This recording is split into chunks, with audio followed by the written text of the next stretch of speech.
Desire Premier Mays was a wonderful little girl. She affected a lot of people's lives. She was a straight A student. She loved school. She loved to dance. She loved to sing.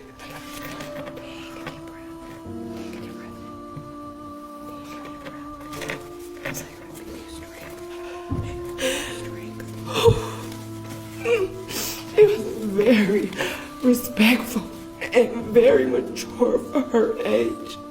I was very hard on her because I know how society is. At the age of 9, she knew how to cook, she could clean, she could wash dishes. She was so excited to turn 10 because we had this big party planned for her. She was not playing in the street. She was crossing the street to go to her bus stop. We live on Babbitt.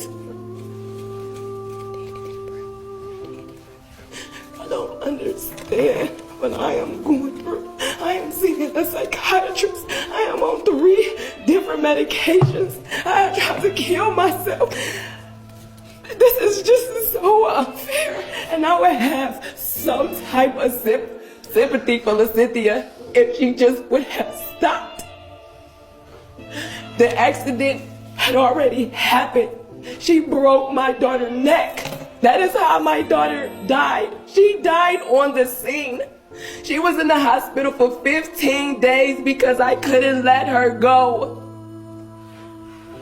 When they caught it dead on arrival means she died at the scene. She broke both of my daughter's femurs. She slashed from the inside out. She broke every bone in my daughter's face. Every tooth in the front of her face was gone. Her chin was split wide open. Her eyes was bulging out of her head. Her neck was broken. You had to be speeding. No way you was doing 30 miles. It's 7 o'clock in the morning. My daughter leaves out the house at 6:53. Her father leaves right before her. I work night shift. We practiced this for a whole week. So I know my daughter knew how to cross the streets a whole week before this happened. This was the first day that I let her go anywhere by herself. This is y'all don't understand the type of mother that I am. I stopped my life for my daughter. And my whole life for my child. She was a good kid. And everybody that she crossed loved her. The school stopped for all the kids to go to her funeral.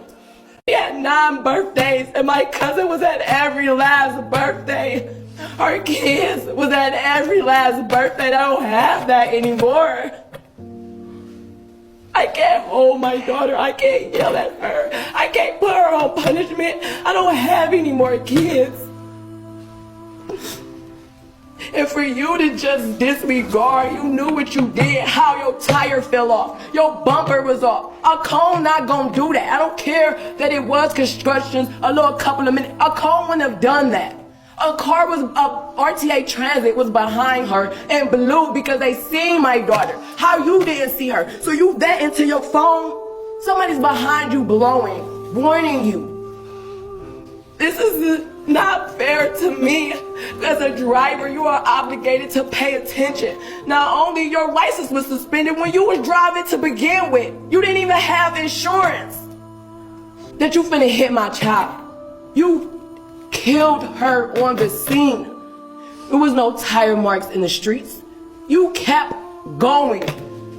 Then you called either your mother, your sister, I don't know who you called, but you called for a ride.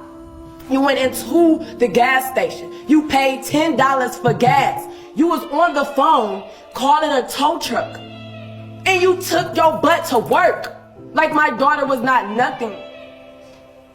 How didn't you know when you hit something, boom, boom, boom, you're not gonna look up and look in your rearview mirror? My daughter hit your windshield. You didn't see that my daughter was 70 pounds.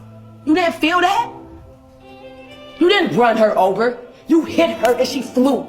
And she hit the curb and broke her neck. My daughter's eyes was protruding out of her face. She was lifeless. They gave her her heart to start beating. That's why I had her for 15 days. 2 extra days because I decided to save another child's life and donated her organs. I wear my daughter's ashes around my neck. That's not something. My daughter's birthday is coming up. She gets to see her children. Not only that, Monday, this is why my eye is like this. Why did I even have to cross paths with her at Aldi's when I live on Babbitt? Why is she tormenting me like I killed her child? If you was paying attention, this would have never happened. I don't do anything. I haven't worked. I haven't done nothing. But I have to sit here and look at this woman who killed my daughter and she laughed in my face like it was a joke. How is that sorry? If I was her, if you didn't walk away, at least you could have like, Twyla, I know you know my name because you clearly know my face. So you could have like, I'm sorry, Twyla. You could have gave me a hug. You could have came to the hospital. I'm not that type of person. You did none of that. I would have had some type of compassionate because you are a mother, because you are young. So I would have had some compassionate for you. Some type of sympathy for you. But you just disregard him. You're not sorry. You pleading guilty to make a show. This is a show for her. Because when we came to court April 9th, she stood right there and right here. And when you said, willingly knowing that you hit a child, she looked at her lawyer and said, I didn't know I hit her. How didn't you know? You might not have known initially because you were texting. But once that car hit my daughter, you knew. You didn't run her over. She fell on the top of your car, rode over your windshield. Your car was undrivable, but you kept going you made it to 185th gas station. You went to work. You had no intentions on turning yourself in. The only reason why you turned yourself in is because the lady that was at the scene followed you to the gas station and called you the police. That's why. I don't owe you anything. I don't want no apology because you should have apologized at the scene and I would have been way more lenient. How was that sorry? That's not sorry. When you seen me, I didn't see you. So when you seen me, you should have walked away. You shouldn't have been coming talking about some I don't want no rap. You got the wrong one. Because I could have retaliated. I didn't. I could have went to your mama's house. I could have went to your sister's house. I didn't do none of that. I let the law handle it in the honor of my daughter. Because I know my daughter wouldn't want me behind bars. My daughter is very respectful. You can ask any teacher, anybody. She's not one of these little bad, rowdy kids. She's not like that. And even if she was, she still don't deserve to die. She can't bring my daughter back because of the injuries that she sustained. And I get that. What I'm saying is, as a human, as a mother, because what type of mother are you? You probably don't even got custody of your kids. So what type of mother, you have children of your own, will keep going. Once you hit her, you should have stopped. You could have been at the hospital praying with us. You could have gave me a hug. You could have said, I'm sorry. And I would have took that. And I would have prayed with her. But you didn't do that. Then you want to talk about you incompetent. How are you incompetent but you steady on the internet? Why are you tormenting me? I didn't kill your children. You killed my daughter. You sit up here playing on your phone, playing in your pocket, all doing your hair like that. You should be in this courtroom crying. You should be remorseful. You should have some empathy as a mother to mother. She don't have no empathy. She doesn't have no sympathy. She doesn't have no morals. And she really do not care. And that's how I honestly, truly feel. But if she would have came at me a different type of way, I probably would be on her side saying, be lenient. I can't do that with a person like that. No way in hell can I pray for her. I can't. I would have. All she had to do was stop. Or instead of calling a ride to pick her up from the gas station, she could have called the police. Clearly she got a cell phone, right? Because she texting and driving, right? So you didn't even call the police. You just disregard who hit somebody and don't look in their rearview mirror. Or who hit something and not look up. So I'm just asking you, I'm begging you, parent to parent. It's unacceptable. Nobody understands how I feel. Like, I don't even know what else to say. Like, she needs to get the max that she can get. Because if she would have came at it a whole different way, I would be right with her, praying for her, and asking you not to give her the max. I even would have changed my story, but once Monday happened, I know she is not sorry. Period. Her and her boyfriend and her sister jumped me. How are you sorry? A 23-year-old Garfield Heights woman. What's this girl's name? I don't know. Sentenced to 8 years in prison on Thursday for the November hit and run of 9-year-old Euclid girl who was walking to school. Lacynthia Tidmore, who showed little emotion throughout the hearing, which you guys saw in the beginning of the video, broke broke into tears when Common Pleas Judge Peter Corrigan announced that he was sending her to prison for striking Desire Mays and driving away from the scene. Tidmore pled guilty in April to vehicular manslaughter and leaving the scene of the accident, both felonies. Correspondent imposed a maximum sentence of 8 years. It needs to be more than that. She should get 25 years. This is murder, no, accidental murder. The girl was on her way to Euclid Preparatory School, where she was in third grade, around 7 a.m. November 9th, 2017. She crossed the street near Babbitt Road and East 200, 232nd Street. Really? When Tidmore struck her, the girl suffered multiple injuries, including a broken neck. Tidmore then stopped at a gas station in Cleveland on 185th Street to get gas and joked with the clerk, who is related to the girl's family,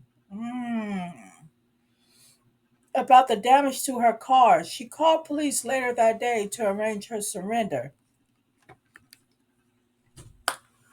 Why didn't you stop at... Hold on, you guys. I gotta unplug this. Why why didn't you stop when you hit something?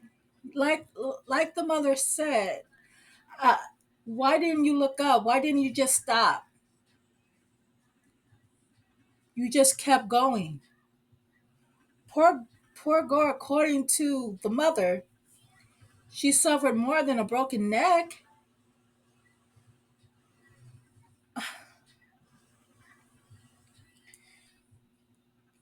The telephone records show that Timor was using her cell phone at the time of the crash. God,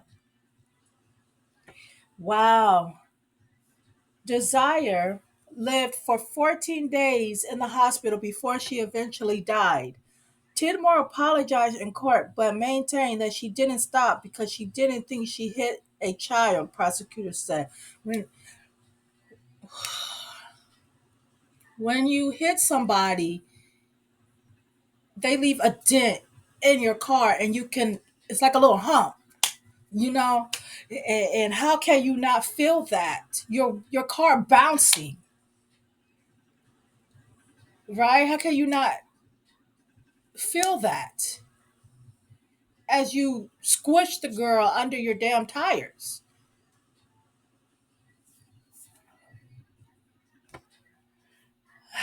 The girl's mother, Twilight, what are these names? Twyla Austin told Corrigan that Tidmore stopped and helped. She would have asked to impose the maximum sentence, prosecutors said. Police are also investigating a Monday altercation between Lacynthia, what a name, and members of her family and Twyla and her family at a grocery store.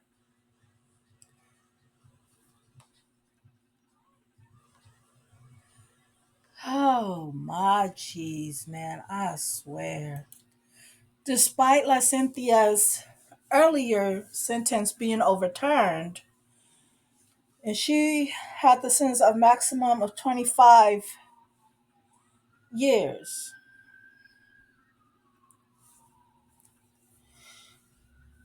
And now this woman is 25 of Garfield Heights who pled guilty to third degree felony charge of aggravated vehicular homicide and failure to stop for an accident in April of 2028. Her charges stem from November 9th, 2017 incident, who was crossing the road to stand at a bus stop. Cynthia fled the scene and her vehicle was found a short time later nearby a gas station. We already know. So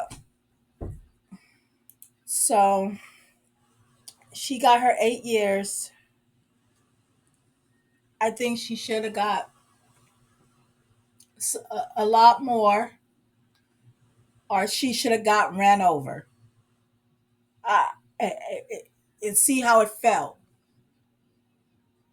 I know you shouldn't, you know, do violence with violence, but how are people going to learn if people are not made examples of? Y'all let me know in the comments below what you guys think of this story. This story is very heartbreaking. And as I was researching, I've came across this story. But hell, what do I know? I'm just a talking head. Have a great day, YouTube.